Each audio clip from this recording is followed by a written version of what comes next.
Control करके करो, कभी कभी करो तो फिर एडिक्ट नहीं बनते। आइंदा से ज़रा ध्यान से करनी है, बहुत ज़्यादा नहीं करनी। इसमें दो मॉडल्स जो है ना वो बड़े इम्पॉर्टेंट हैं समझने वाले।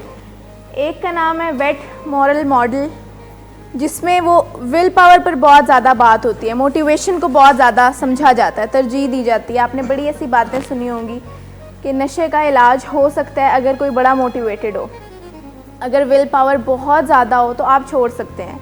या ऐसी बातें भी कि अगर कोई इंसान खुद से चाहे तो छोड़ ही सकता है।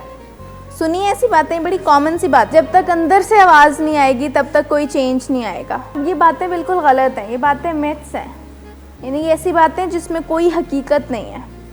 अंदर से आवाज़ कभी भी नहीं आएगी जब तक आप बाहर से कोशिश नहीं करेंगे। जब लोग रमज़ान के रोज़ों का हवाला देते हैं कि 28 दिन 29 दिन मैंने नहीं किया नशा और इसलिए मैं तो एडिक्ट नहीं हूँ, तो क्या वो 28 दिन इस तसल्ली में नहीं गुजर गए होते कि चांद रात को करनी है, उसके बाद करते रहना है। ये बात तो यहीं पर गलत साबित होगी कि विल पावर या इस तरह की चीज़ें जो हैं ये आपको इसमें से निकाल सकती हैं, या आपका बहुत इख्तियार होगा इस चीज़ पर, आपकी मोटिवेशन बहुत बढ़ जाए तो आप नशे से छुटकारा हासिल कर सकते हैं। फिर एक दूसरा मॉडल ये कहता है कि साफ़ हो जाओ, यानी नेक हो जाओ।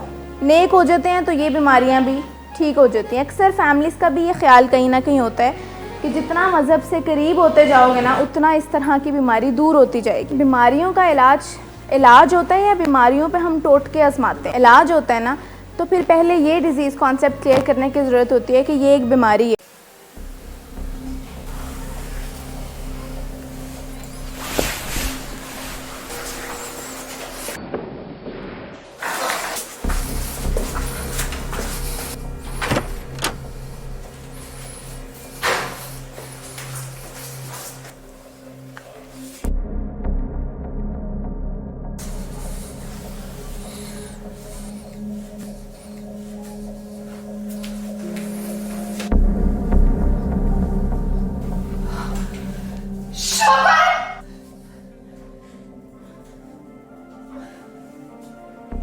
शराब नोशी की वजह किरदार की खराबी नहीं, मूड की खराबी है। शराब नोशी कभी भी नशे की बीमारी में बदल सकती है।